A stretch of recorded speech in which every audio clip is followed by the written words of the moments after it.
Quels sont les signes d'alerte du cancer de la peau et comment réagir? Bien que la prévention soit la clé pour éviter le cancer de la peau, il y a des signes qui peuvent nous aider à obtenir un diagnostic précoce si nous avons des doutes. Le cancer de la peau est l'une des tumeurs les plus courantes. Mais s'il est détecté assez tôt, il est aussi celui qui a le plus de chances de guérison.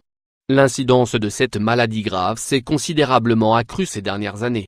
La raison principale de cette augmentation est un manque de bon sens lorsqu'on est exposé aux rayons ultraviolets. Qu'ils soient solaires ou artificiels, dans les cabines de bronzage. Les nouveaux canons de la beauté imposent un bronzage parfait. Cela a pu déclencher un niveau d'hystérie collective en essayant de l'atteindre. Et cela a également conduit à des mauvais traitements généralisés apportés à la peau. Comment agir pour prévenir le cancer de la peau? Mélanome, cancer de la peau. La plupart des spécialistes s'accordent à dire qu'il ne s'agit pas de se mettre complètement à l'abri du soleil. Il ne faut pas non plus renoncer au rêve d'obtenir le bronzage désiré. Ce que l'on demande aux gens, c'est de la sagesse, du bon sens et se sentir responsable de son propre bien-être. L'utilisation d'écrans solaires devrait faire partie de la routine de tous ceux qui effectuent des activités au milieu de la journée, dans des espaces en plein air. Pour utiliser ces produits, il n'est pas nécessaire d'aller à la plage. L'action néfaste des rayons ultraviolets est aussi mortelle en ville ou en montagne qu'au bord de la mer.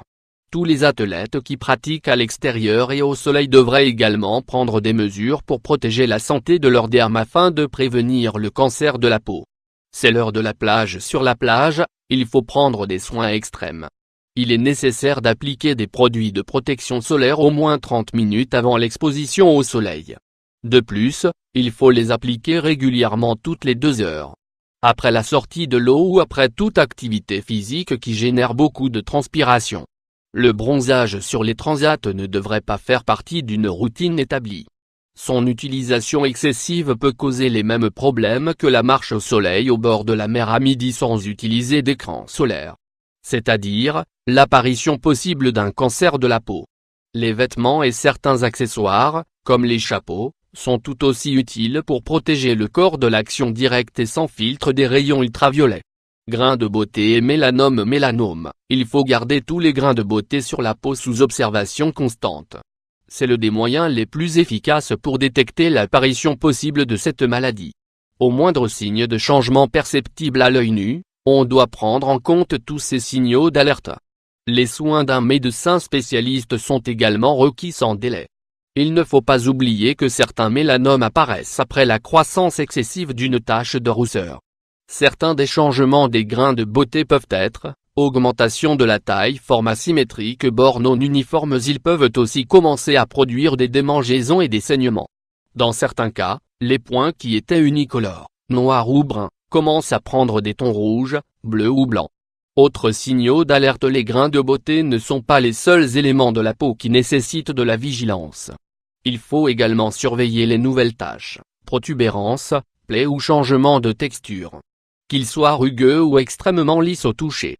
Les zones qui saignent au moindre contact, ainsi que les blessures qui ne guérissent pas, devraient également faire l'objet d'un contrôle par un médecin afin de minimiser les risques.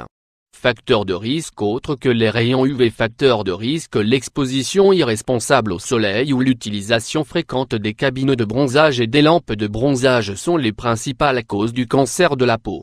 Cependant, ils ne sont pas les seuls facteurs de risque. D'autres questions que nous ne pouvons ignorer comprennent prédisposition génétique, traitement de radiothérapie. Une alimentation déséquilibrée affecte également négativement la santé de la peau, ainsi que sa capacité à se défendre et à se régénérer. Le tabagisme est un autre facteur de risque élevé. Le faire sur la plage, sans protection contre le soleil et au milieu de la journée augmente encore plus le danger. Le contact direct avec certains produits chimiques très agressifs, tels que l'arsenic, le goudron, la paraffine et certaines huiles industrielles, est à éviter. Lésions cutanées, inflammations ou brûlures, surtout si elles ne sont pas bien soignées. Les coups de soleil, fréquents en été, peuvent être considérés comme inoffensifs, à condition que vous les fassiez contrôler rapidement par un médecin, mais peuvent aussi devenir un facteur de risque de cancer de la peau. La détection précoce est essentielle pour vaincre la maladie.